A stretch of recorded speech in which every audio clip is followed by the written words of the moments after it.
Assalamualaikum warahmatullahi wabarakatuh. Selamat malam pemirsa, bertemu lagi bersama saya Herawati Munte. Pemirsa, beberapa menit ke depan kami akan menyampaikan informasi berita-berita terkini dari Kabupaten Kota Provinsi Sumatera Utara dan isu-isu yang lagi tren di tengah masyarakat. Masih dalam program Tujuh Inspirasi untuk Anak Negeri. Untuk pertama kali sejak dilantik 8 bulan lalu, Bupati Simalungun Radiapo Hasiholan Sinaga ekspos kondisi pemerintah Kabupaten Simalungun dan secepatnya akan menuntaskan berbagai persoalan. Sebab untuk membenahi Kabupaten Simalungun tidak semudah seperti seorang superhero.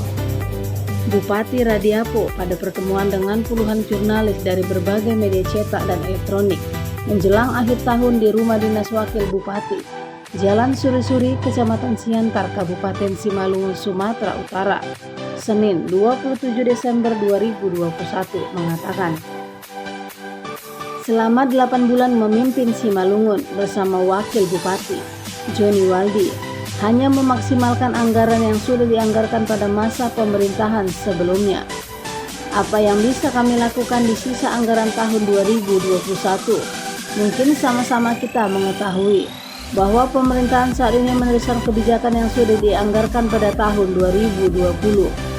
Apalagi pada pertengahan tahun 2021 telah terjadi lonjakan COVID-19 yang tinggi di Kabupaten Simalungun. Untuk itu, kata Radiapo, dengan refocusing anggaran untuk menangani pandemi COVID-19, pemerintah Simalungun berupaya semaksimal mungkin untuk mengurai program yang ada melalui giat haruan bolon. Pada kesempatan tersebut, Radiapo mengakui bahwa memimpin pemerintahan tidak sama dengan memimpin perusahaan. Sebagai pengusaha dan pemula, dirinya banyak belajar terkait birokrasi pemerintahan. Dalam eksposnya, Radiapo juga menyampaikan kondisi di Simalungun masih sangat membutuhkan anggaran untuk perbaikan infrastruktur jalan, lebih kurang 69% atau 1032 km dari total 1800 km panjang jalan di Simalungun rusak parah. Melalui program kearifan lokal Marharuan Bolon, Radiapo menceritakan bahwa untuk memperbaiki jalan yang rusak parah, masyarakat bahu-membahu bergotong royong memperbaiki jalan yang rusak menjadi layak dilalui. Ini PR yang sangat berat, walau mungkin banyak dari masyarakat yang kontra, tapi untuk kepentingan masyarakat itu yang kita prioritaskan, kata Radiapo. Pemerintah Kabupaten Simalungun bukan Superman, tidak bisa membuat kebijakan berubah seperti membalikkan telapak tangan. Kita masih mengurai masalah Simalungun yang begitu luas, terdiri dari 32 kecamatan. Sebagai kepala daerah yang baru di bawah kepemimpinannya, Pemkab Simalungun secara intens berkomunikasi dengan kementerian di pusat, memohon kucuran dana alokasi khusus untuk kebutuhan masyarakat. Karena saya sudah terdapat vaksin 1 dan 2 dan juga vaksin Nusantara langsung dari Dr. Terawan beberapa minggu yang lewat.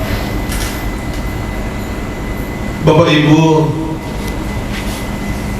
teman insan pers yang saya muliakan, pada kesempatan ini izinkan saya menyampaikan sekali lagi selamat datang dan selamat Natal buat kita semua. Puja dan puji kita panjatkan kehadiran Tuhan Yang Maha Kuasa, karena pada saat ini kita masih diberi kesehatan dan istimewa kesempatan. Saya tidak tahu kalau pada saat pelonjakan COVID-19 ada teman-teman kita mungkin yang sudah lebih dulu pakai Tuhan, tapi mudah-mudahan kita tetap setia, ya. Terus boleh kita bersinergi dengan pemerintah Kabupaten Simalungun untuk membangun kampung halaman yang sama-sama kita cintai ini. Karena saya sendiri, Bapak Ibu, sudah banyak teman saya yang sudah pergi dan tidak kembali lagi. Artinya, ketika kita bisa masih bertatap muka pada saat ini kan merupakan suatu keberkahan, ya, merupakan suatu ridho dari Tuhan Yang Maha Kuasa. Untuk itu, waktu yang ada ini, mari sama-sama kita bersinergi membangun kampung halaman yang sama-sama kita cintai ini. Bapak Ibu, teman insan pers, sebagaimana perhelatan pilkada beberapa bulan yang lewat, atau lebih tepat 8 bulan yang lewat, 26 April 2021 yang lewat, saya bersama Haji Joni Waldi dilantik setelah keputusan Komisi Pemilihan Umum menjadi Bupati Kabupaten Simalungun dan Wakil Bupati Kabupaten Simalungun. Jujur saja Bapak Ibu, saya masih sangat awam di bidang birokrat ini, pemerintah.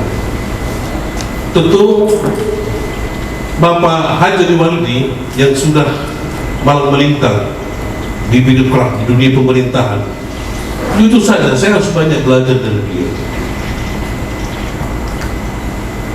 Setiap kebijakan yang disebut terkait, apalagi yang kebijakan strategis terkait pemerintahan ini, tetap saya meminta pendapat dari beliau. Kemudian Bapak Ibu, tentu saya selaku kepala daerah pasti sudah melihat, menganalisa, mengevaluasi apa yang mau dilakukan pemerintahan ke depan ini di sisa-sisa pemerintahan di akhir tahun 2021 ini. Mungkin sama-sama kita mengetahui bahwa pemerintahan saat ini adalah untuk meneruskan kebijakan yang sudah ketok palu yang sudah dilakukan pada tahun 2020. Kami hanya meneruskan kebijakan pemerintahan yang terdahulu, dan itu sudah kami lakukan sampai saat ini Bapak Ibu. Tetapi sama-sama kita mengetahui pada bulan 4 adalah puncak daripada mulai bulan 2, 3, 4, 5 Arab adalah puncak daripada pelonjakan COVID-19. Tentu pemerintahan terdahulu pasti sudah menyiasati bagaimana supaya pelonjakan ini jangan sampai artinya masyarakat Simalungun terpapar semua. Tentu langkah-langkah diambil itu menggunakan anggaran. Ya mungkin pemerintah dahulu merefocusing itu anggaran-anggaran untuk kepentingan penanganan COVID-19. Itu yang saya pahami. Ya, kalau saya sih setiap menilai sesuatu itu positif thinking saja. Kemudian di tengah keterbatasan anggaran ini, bukan keterbatasan, justru bukan berangkat kita dari zero, justru berangkat kita dari minus. Apa yang dilakukan pemerintah ini? Apakah kita hanya bisa mengatakan kepada masyarakat, wah anggaran kita tidak ada, jadi kita tunggu nanti APBD berikutnya? Ya, apakah mungkin? Saya kira kita nggak bisa juga. Ya. Kita datang ke Simalungun bersama Haji Joni Waldi justru bisa menjadi solusi menjawab kebutuhan masyarakat kita Kabupaten Simalungun. Bapak Ibu, sebagaimana kita ketahui bahwa panjang jalan di Simalungun itu 1.842 km. Dengan tingkat kerusakan hampir 69% atau 1032 km. Banyak nagori-nagori yang terisolir. Tentu ini tantangan dan PR yang sangat berat sekali Bapak Ibu. Kalaupun mungkin ada beberapa teman-teman yang di sana mungkin tidak sepaham dengan program Banhoran Menol ini, sah-sah saja dalam demokrasi. Tapi yang namanya kepentingan masyarakat, kepentingan warga, itu yang lebih kita prioritaskan Bapak Ibu. Singkat cerita, dengan program Banhoran Menol sedikit menjawab kebutuhan masyarakat kita. Yang dulunya sepeda motor pun susah lewat. Tetapi syukur alhamdulillah sekarang sudah bisa dilewati oleh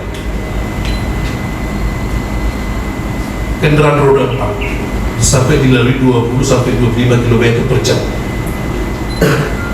inilah langkah awal yang kita lakukan Bapak Ibu. Dan ini berkelanjutan.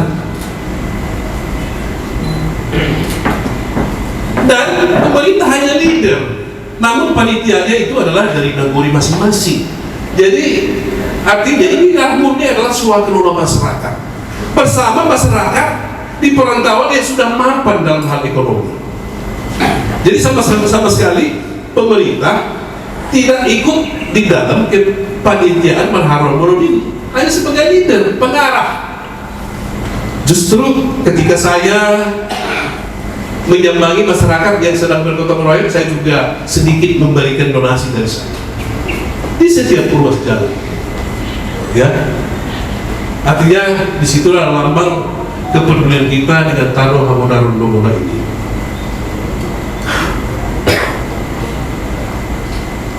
Pada bulan Juli atau Agustus kalau tidak salah, kita mendapat penghormatan, masyarakat kita mendapat penghormatan dari lembaga ekonomi. Tentu ini juga, ya mohon juga dukungan teman-teman insan pers ya. Mengatakan ini green design, saya juga bingung. Apakah lembaga murni itu bisa diatur? Saya juga bingung. Tapi yang pasti mereka turun ke lapangan. Datanya ada di setiap kecamatan. Ruas desa mana, berapa panjangnya, berapa anggarannya, itu semua jelas. Ya, transparansi akuntabel. Dan itu berkelanjutan sampai sekarang.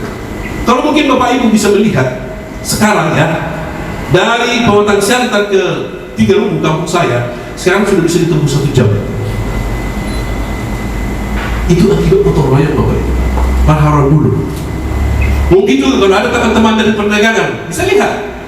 Kalau dulunya kita tempuh sampai ke perdagangan 2 jam, sekarang 1 jam. Kemarin saya beribadah ke perdagangan, perdagangan sudah bisa ditempuh, walaupun yang hanya jalan layak jalan. Artinya untuk menghadapi Nataru ini, masyarakat sudah semakin artinya nyaman lah bisa melewati jalan-jalan di kampung halaman kita ini. Bapak Ibu, teman media yang saya hormati, tentu pemerintahan Kabupaten Simalungun bukan Superman, tidak bisa membuat kebijakan itu langsung berubah seperti membalikkan tangan. Pasti dibutuhkan proses.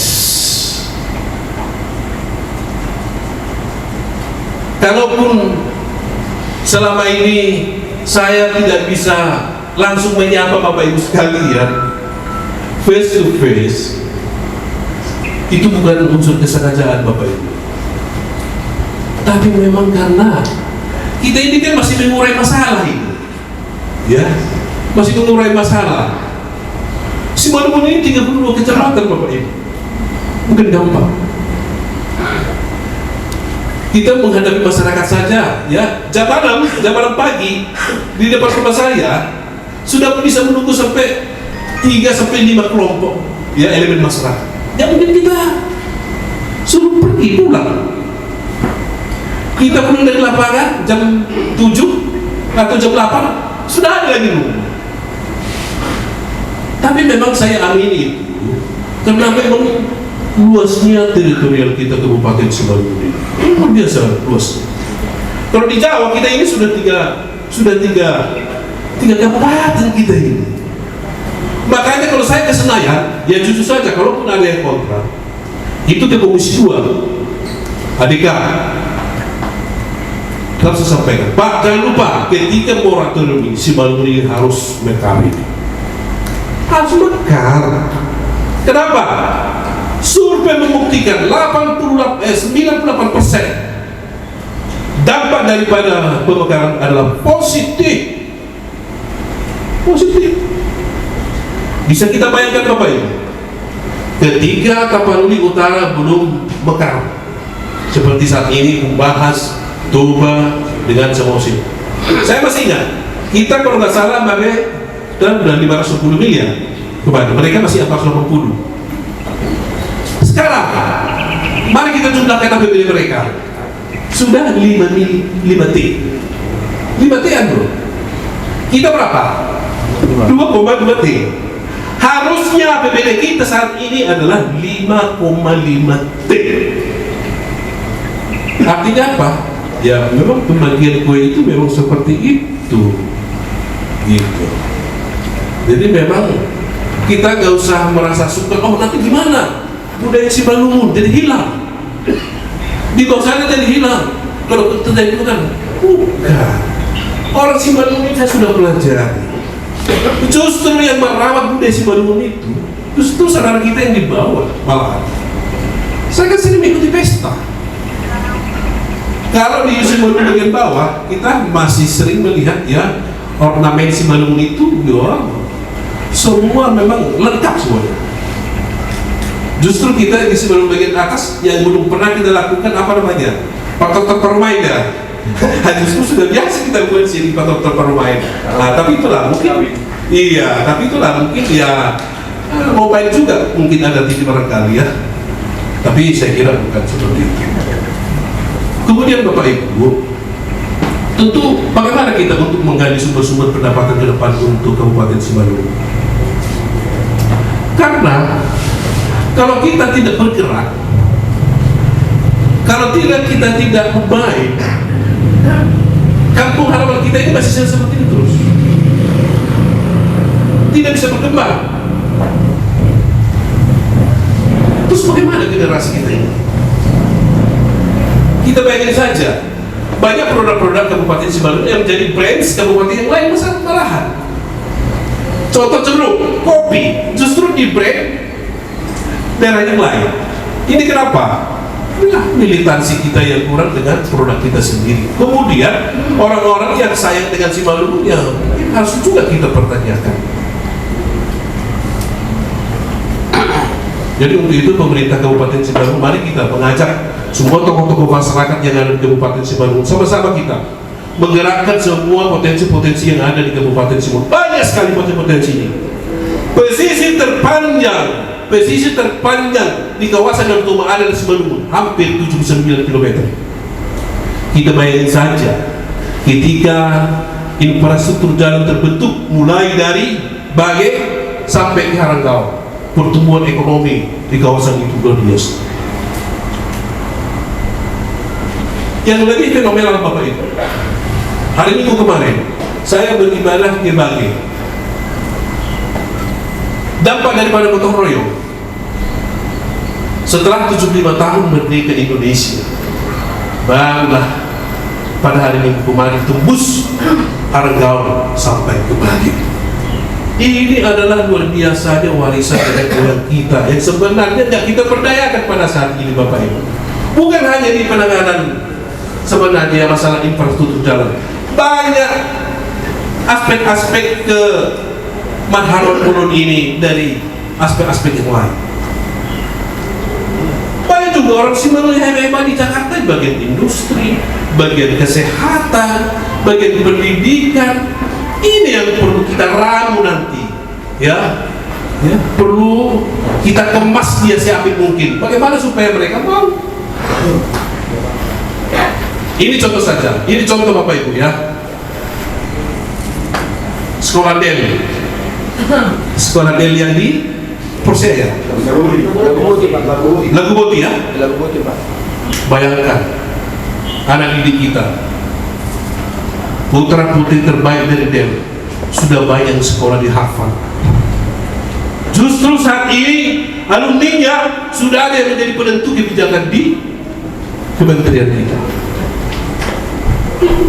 Artinya apa? Bahwa pendidikan itu bisa mengubah karakter, bisa mengubah wajah kita Simalungun. Makanya 4 bulan yang lewat, saya sudah menginisiasi putra-putri Simalungun terbaik supaya belajar di Universitas Simalungun untuk kita bekali bahasa Jerman supaya bisa mereka layak untuk berkompetisi di Jerman. Dan ya puji Tuhan lah, mudah-mudahan semua lolos.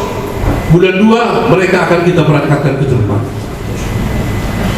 Dan itu dia pribadi Bapak Ibu. Dia pribadi 123 orang, tapi memang Senegal sudah ada mundur, nggak mampu. Ya. Paling mungkin yang bisa bertahan kemarin itu mungkin hanya ya sekitar 80% lah. Ya mohon dukungan doa kita bersama. Karena mereka inilah nanti yang menjadi embrio ke depan untuk bisa memberikan pemahaman kepada saudaranya, keluarganya, teman-temannya. Ya. Karena kalau sudah kerja di Jerman, itu minimal sudah kalau dikonversi dari uang rupiah, mereka sudah minimal mendapat gaji 30 juta rupiah per bulan. Sembari menimba ilmu. Itu. Tapi itu kan butuh dukungan kebersamaan kita semua Bapak Ibu. Kita harus bersama ini. Ternyata mengelola sebuah perusahaan dengan mengelola pemerintahan ternyata jauh beda sekali. Kalau mengelola perusahaan, kalau di perusahaan saya biasa itu ada namanya RKT, rencana kerja tahunan, dan yang dikerjakan itu sesuai dengan yang direncanakan. Tapi justru di pemerintah ini agak beda saya lihat. Ya, ada RPBD. Ini tidak ada direncanakan, tidak dianggarkan, tapi dilakukan kegiatan. Saya sebenarnya sudah paling pasti ini duluan ditanya nanti. Jadi gini Bapak Ibu, teman-teman kita kontraktor itu ya, itu saudara-saudara kita juga, teman-teman kita juga, pasti juga penyedia materialnya juga saudara-saudara kita. Multiplayernya juga, ya efeknya itu terjadinya project itu juga saudara-saudara kita. Kita juga akan berupaya bagaimana kita supaya ini jangan berlarut-larut. Tentu juga kami enggak mungkin tidak tinggal diam Bapak Ibu. Tapi kan harus ada payung hukumnya. Harus ada payung hukumnya supaya membayarkan itu. Apa mau kalian BKID ini masuk penjara ini? Kan harus ada payung hukumnya. Tapi itu pun kita akan berupaya semaksimal mungkin.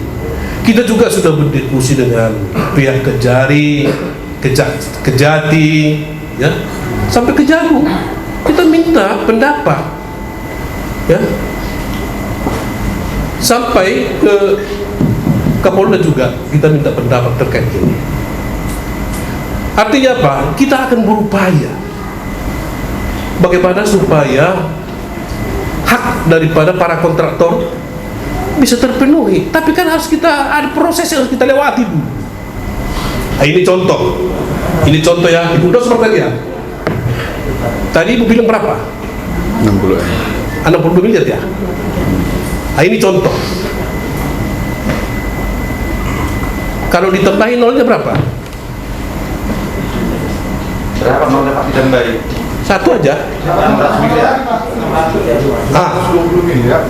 Kalau ditambahi 100 lagi 620 miliar.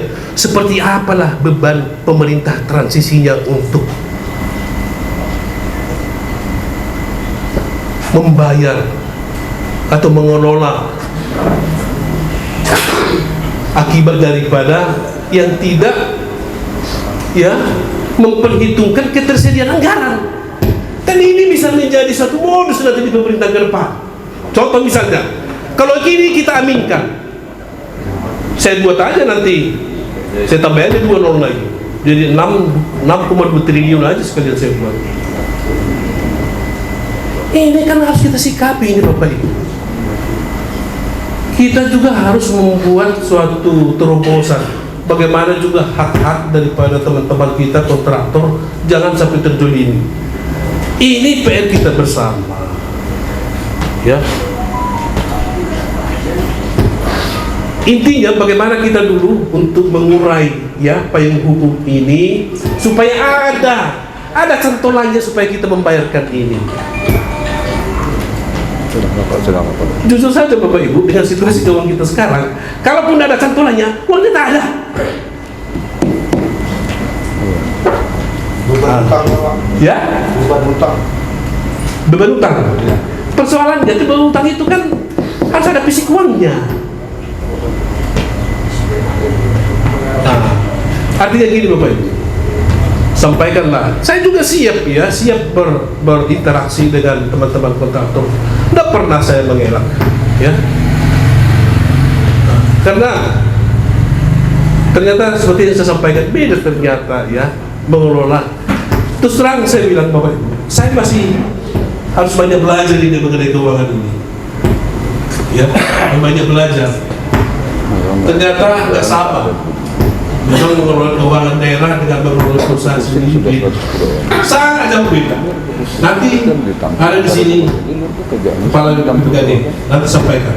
Ya. Kemudian juga terkait juga ada pertanyaan yang kedua ya. Iya, TPP Pak. TPP. Ini juga sebenarnya hak masyarakat kita, hak ASN kita, Bapak Ibu kasih dulu. Gaji yang sekian sebenarnya itu yang sudah merupakan hak, tapi tidak kita layani. Hati ini ternyuh. Mau seperti apa dunia pendidikan kita ini, dunia kesehatan kita ini, ketika mereka hanya mendapatkan jauh dari harapan, ya. Kita bayangin aja, ya sudah mengabdi 30 tahun, masih cuma dapat 3 juta sekian ya gaji ya. Jadi makanya untuk ke depan ini kita sudah anggarkan semua itu Bapak Ibu. 12 bulan. Untuk tahun depan TPP itu harus 12 bulan. full 12 bulan, 14 bulan. 14 bulan ya. Ya. Gaji ke-13 terus THR. itu kita anggarkan.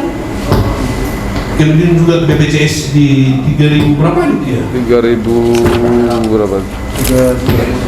3.289 Itu orang. kita tampung Bapak Ibu. Tahun ini misalnya, ya kan ada dianggarkan 6 bulan kalau tidak salah ya, ada 2 bulan, ya. Ini juga akan kita keluarkan nanti di sekitar tanggal berapa ini Pak? Besok. Besok tanggal berapa? Tanggal 28. Iya. 2 bulan TPP plus 1 bulan gaji.